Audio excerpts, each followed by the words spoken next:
의원님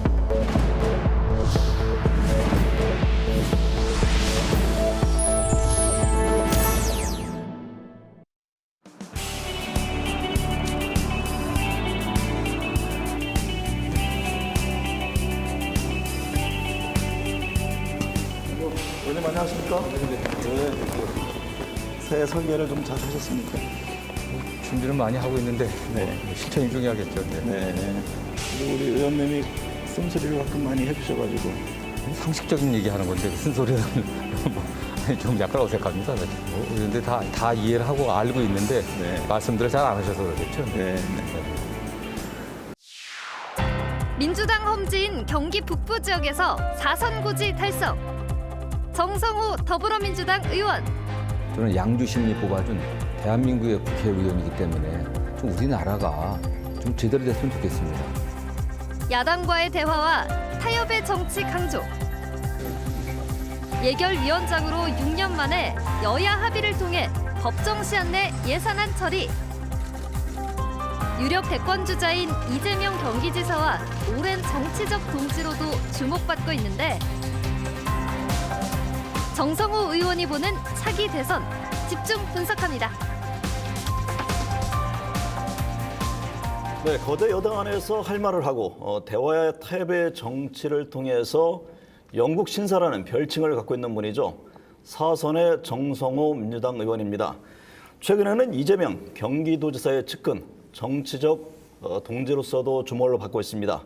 정 의원과 함께 얘기를 나눠보겠습니다. 안녕하십니까? 안녕하세요. 네.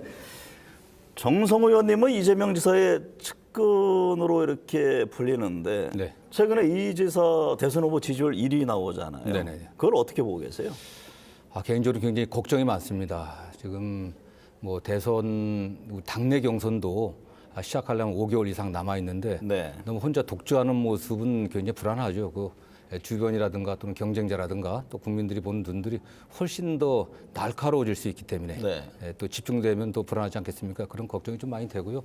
다만 뭐 지지율이라고 하는 게 진짜 좀 약간 허망한 거 아니겠습니까? 네. 뭐 군주민수라고 하죠. 이게 우리 정치인들이 우리 이제 물 위에 떠 있는 배 같지 않습니까? 언제 네. 뭐 물이 어떻게 요동칠지 모르기 때문에 이 지사에게 늘 차분하게 더 조심해야 된다. 또 이런 얘기를 하고 있습니다. 네. 이재명 지사가 이 당내 기반이 약하다 이런 네네. 평가가 있지 않습니까? 그 이른바 친문의 견제가 있다. 네.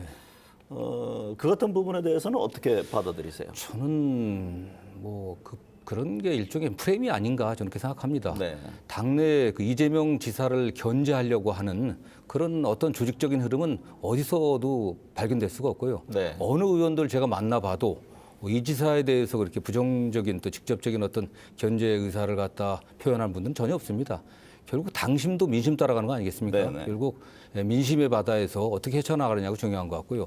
또 친문이라고 하지만은 당내 우리 대통령을 적극적으로 지지하는 그런 그룹의 지지자들이 있지만 그분들도 네. 결국 당심 또 민심의 큰 흐름에 따라가게 돼 있다고 보고 있습니다. 네. 최근 이낙연 대표가요, 이재명 지사의 그 재난지원금 그 지원 등을 놓고서 마치 왼쪽에 깜빡이를 켜고 오른쪽으로 가는 것 같다. 이런 지적을 했습니다. 네네네. 그거를 어떻게 보세요? 저는 뭐 조금 약간 그 표현이 조금 아쉽습니다. 네. 과거 제가 17대 때 노무현 대통령 때 당시 야당이 우리 노무현 정부와 열린우당의 정책을 비판할 때 그런 표현을 많이 썼습니다. 네. 좌측 깜빡이를 켜면서 우회전한다. 또 어떤 때는 우측 깜빡이를 켜면서 좌회전한다. 네. 그런 비판을 많이 했는데 굉장히 그 우리 지지자들에게는 조금 약간 상처를 주는 발언이 아닌가 생각하고 있고요. 네. 도대체 그렇다고 하면은 어떤 게 좌측 깜빡이고 어떤 게 우회전인지 좀 그게 분명하진 않은 것 같아요. 분명한 근거와 어쨌든 나름대로의 뭐 정책의 어떤 문제점들을 구체적으로 제시하면서 지적하는 게 바람직한 방향 아닌가 저는 생각합니다. 네. 지지율 1위 후보에 대한 사실은 뭐 견제 의미가 있겠습니다만은 야권에서는 이재명 지사 성격이 너무 돌출적이지 않느냐 이런 지적을 합니다. 이 부분에 대해서도 하실 말씀이 있을 것 같아요. 저는 뭐 전혀 동의하지 않습니다. 네. 저도 이재명 지사 같은 우리 법률가입니다. 기본적으로 변호사이기 때문에 이 지사나 저나 어떤 우리가 정책을 얘기하거나 말을 할 때 이게 과연 법적 근거가 있는지 없는지 철저하게 따져보고 이 지사는 성남시장 할 때나 경기도정을 지금 펼쳐갈 때나 도의 핵심 간부들하고 철저하게 의논합니다. 네. 사전 토론하고 준비해갖고 계산된 어떤 발언을 하고 네. 또 준비된 정책을 하고 있기 때문에 저는 뭐 그런 게 오해라고 보고 특히 다만 이재명 지사가 어떤 정책에 대해서 발언을 하거나 말을 할 때 직선적으로 얘기하는 스타일입니다. 네. 그 돌려서 얘기하지 않고 네. 일반 국민 대중이 또 시민들이 알아듣기 시키는 용어로 하다 보니까 이게 좀 직선적이지 않냐 하는 그런 오해를 좀 받지만은 네. 절대 돌출적이거나 네. 또는 그런 약간 모나거나 이런 스타일은 아닙니다. 네. 지난번 저 인터뷰 때도 어떤 정책을 하나 하기 위해서는 10번 20번 고민하고 네. 이러한 이한 사안을 갖고 정책에 임한다. 그런 네. 얘기를 그런 스타일이죠. 하더라고요. 예, 예. 네. 정현이 곁에서 봤을 때 대선 주자로서 이재명 지사의 장점은 어떤 겁니까? 또 단점은 또 뭐로 보시는지? 뭐 가장 확실한 것은 정책에 대한 확실한 그 역량들 네. 그리고 그 추진 의지 특히 어떠한 정책도 변화와 혁신을 야기하는 어떠한 정책도 기득권의 그 저항을 받을 수밖에 없거든요. 네. 그걸 지도자로서 또 정책 결정권자로서 그 기득권을 두려워하지 않고 치고 나가는 네. 그런 의지, 그 정책 역량과 추진 의지 그게 정말 남과 다르다고 좀 보고 있고요. 네. 단점이라고 뭐 별로 크게 뭐 발견하기는 좀 쉽지 않은데 보완해야 될 점 그러면요. 네. 다만 그 추진 과정에서나 네. 그 여러 가지 뭐 표현함에 있어서 좀 더 차분하게 네. 좀 인내심을 갖고 좀 설득하는 그런 노력들이 필요하지 않나 하는 생각을 하고 있습니다. 그 차기 대선과 관련해서요. 여권 안에서 이른바 제3후보라는 네네. 얘기가 네네. 나오고 있습니다. 뭐 정세균 총리, 또 이광재 의원, 김경수 지사, 뭐 김두관 의원 등등을 네네. 거론하는데 정 의원께서 보시기에 현재 이 대선 구도가 크게 요동칠 가능성이 있어 보입니까? 저는 쉽지 않아 보입니다. 네. 이게 뭐 모든 국회의원들, 여야의 모든 국회의원들의 꿈은 대통령 아니겠습니까? 네. 그러나 대통령이 될 어떤 그 자격이 있는 분은 당연히 뭐 국가를 경영해야겠다는 확고한 의지와 또 뒷받침할 역량이 있어야 되지 않겠습니까? 그건 뭐 쉽게 만들어지는 게 아닌데 여러분들이 뭐 그런 의지는 있어 보입니다. 다만 국민들이 그 역량을 평가해야 되지 않겠습니까? 그게 네. 국회의원 몇몇 사람이 모여갖고 누굴 대통령으로 밀자 이렇게 되는 게 아닙니다. 정말 그 민심이 국민들의 여론이 뒷받침이 돼야 되는 것이고요. 네. 그것은 그동안 그 사람이 살아온 과정을 통해 갖고 정치 활동이든 행정 활동이든 어떤 그런 활동을 통해 갖고 그 역량과 능력이 좀 검증돼야 되지 않겠습니까? 저는 네. 뭐 그런 분이 갑자기 만들어지지 않기 때문에 현재에서는 뭐 이재명 지사가 확실하게 좀 우위에 있지 않나는 생각을 하고 있고요. 네. 다만 다른 분들이 어떤 그런 정책적 의지와 역량이 있다고 하더라도 뭐 이미 국민들에게 그걸 호소하기에는 좀 시간적으로 많지는 않지 않나 하는 네. 생각이 좀 들고 있습니다. 그럼 이재명 지사의 어떤 우위 구조가 쭉 이어질 것이다. 그렇게 저는 기본적으로는 그렇게 보고 있습니다. 네.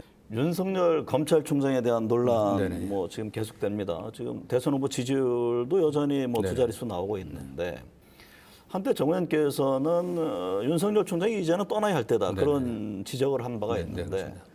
지금 윤 총장 행보가 정치적이라고 보세요? 뭐 충분히 오해받을 만한 소진 상당히 있다고 좀 보고 있습니다. 네. 어쨌든 특히 검찰이 그동안 보여왔던 그 제19 감싸기 일련의 사건에 있어서 그런 사건들과 또는 비교해갖고 네. 현 정권과 관련된 사건에 대해서 너무 가혹하게 수사하지 않았나 네. 비교해봤을 때 그런 측면에서 그런 국민들로부터 충분히 그 정치적이라고 하는 오해를 받을 소진이 있다고 보고 있습니다. 지금 뭐 야권은 뭐 나경원 전 의원, 오세훈 네, 전 지사장 움직이고 지금 여당은 우상호 의원, 박영선 네, 두 전 분이시죠. 장관 이런 경합 구조인데 보궐선거 전체 판세는 어떻게 보세요? 지금 뭐 쉬운 상황은 아니죠. 네. 어쨌든 우리 정부의 부동산 정책 어떤 실패에 대한 어쨌든 그런 국민들의 또 우려도 상당히 있고 또 서울시장 선거가 지금 보궐선거가 만들어지게 된 어떤 그런 원인도 있지 않겠습니까? 네. 그건 쉽지 않은 상황인데 저는 이 서울시장 선거가 서울 시민이 뭐 정권을 심판하고 뭐 대통령 후보를 뽑는 선거가 아니라고 저는 생각합니다. 네. 서울 시민의 삶의 질을 어떻게 개선하고 서울시의 여러 가지 많은 문제들을 누가 해결할 역량과 능력이 있는지 이런 측면에서 본다고 보면은 네. 민주당의 우리 박영선 후보나 우상호 후보가 정말 오랫동안 준비해 왔고 그런 정책적인 의지와 역량이 충분하다. 네. 좀 그런 면들을 호소해 갖고 좀 나간다고 하면은 충분히 해볼 만한 선거다라고 생각하고 있습니다.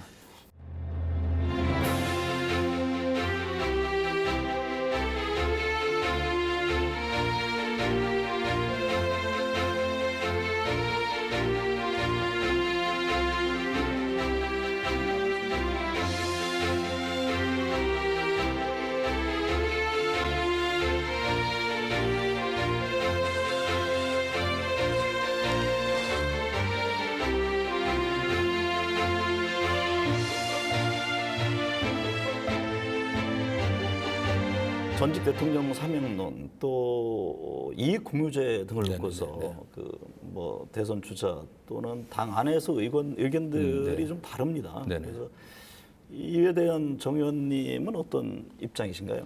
저는 뭐 이낙연 대표께서 그 사면 이제 건의하겠다고 말씀하신 것은 굉장히 선이라고 생각합니다. 어쨌든 뭐 전직 대통령 두 분이 옥중에 있다는 것은 불행한 일 아니겠습니까? 다만 전체 국민 통합을 위해 필요한 건데 다만 그 사면이 과연 지금이 필요한 시기냐? 네. 또 사면을 하는 그 절차에 있어서 조금 문제가 좀 있었지 않았나? 저는 그런 생각을 합니다. 특히 대통령께서 기자간담회 때 말씀하신 것처럼 이건 대통령의 고유 권한인데 관련해 갖고서 충분한 사전 동의라든가 또는 또 사면의 수혜자들과의 어떤 그런 또 사전 어떤 조율들 그리고 사면으로 인해서 또 그분들을 위해서 피해를 봤던 국민들의 마음을 위로하는 이런 네. 사전 작업이 좀 부족했다고 좀 보고 있고요. 네. 그러나 언젠가는 누군가는 결단을 해야 되지 않겠나는 그런 문제라고 생각하고 있습니다. 네. 그리고 이익공유제 관련해서는 저는 지금 현재 어떤 개념인지 네. 구체적으로 어떻게 하겠다는 건지 그 내용이 없는 것 같아요. 네. 문 대통령 부동산 안정화 실패했다. 네, 그러면서 이제 공급 적극적인 의지를 네, 냈습니다. 근데 시장 한편에서는 양도세라든가 뭐 여러 이제 보유세, 거래세 이 세제를 좀 바꿔줄 필요가 있지 않느냐 이런 요구들이 분명히 있습니다. 그 부분에 대한 정 의원님의 입장이 좀 궁금합니다. 그게 일반적인 기준으로는 일반적인 그 조세 원칙으로는 네. 보유세를 좀 강화하면서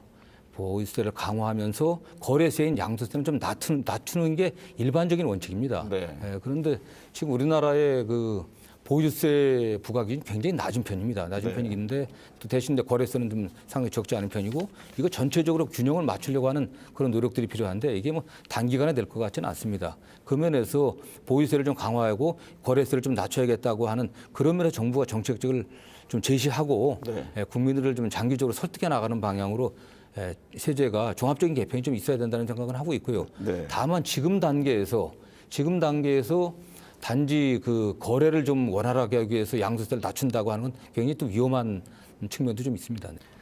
네, 정치 현실상 당 안에서 다른 목소리를 내기는 쉽지가 않습니다. 하지만 당의 발전을 위해서는 때로는 치열한 논쟁이 필요합니다.